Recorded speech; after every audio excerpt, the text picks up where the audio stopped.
Hi, I've had my Nexus 7 since Christmas, so I've had plenty of time to get to grips with it. I'm really impressed with it and I've used it practically every day. As you guys know, I'm a big Apple fangirl. I have my iPhone, I have my MacBook, but I wanted something a bit different than iOS, so I decided to go with an Android instead. Because of the size of the Nexus 7, its main competitors are the Kindle Fire and the iPad mini. I decided I wanted to go with the Nexus because it was a little less restricting than all the others. So let's go on to the review. The size of the screen is 7 inches, so that's a good size comparison for you. I chose a smaller tablet for a few reasons. Firstly, the price is lower than the others, obviously because of the screen size, and secondly, portability. Tablets are obviously made to be portable, but the smaller the easier, I guess. I'd never had the thought that I wanted the screen to be any bigger. I do all sorts on this, including watching TV shows, and I'm perfectly happy with the screen size. One of the things I do really like is that I'm able to type using my thumbs as if it's a giant horizontal phone. The battery life on this guy is 10 hours, which is pretty good considering I'm used to the really awful iPhone battery.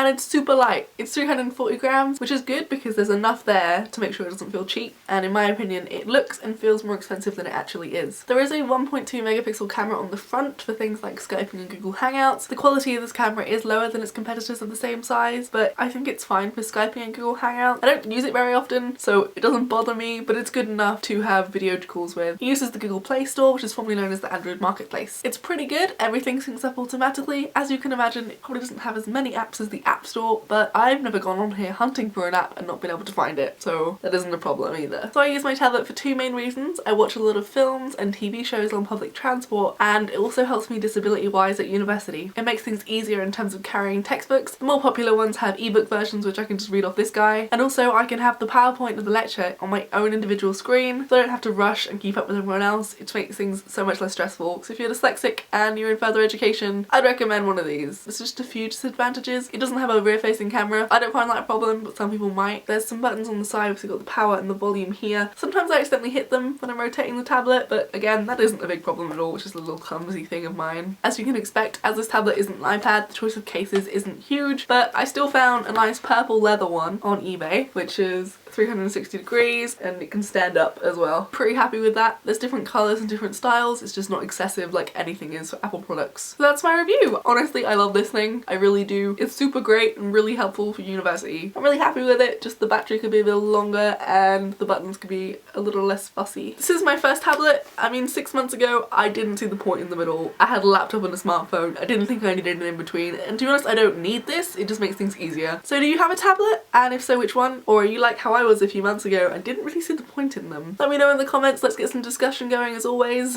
I've been Zoe vlogging for giffgaff. Until next time.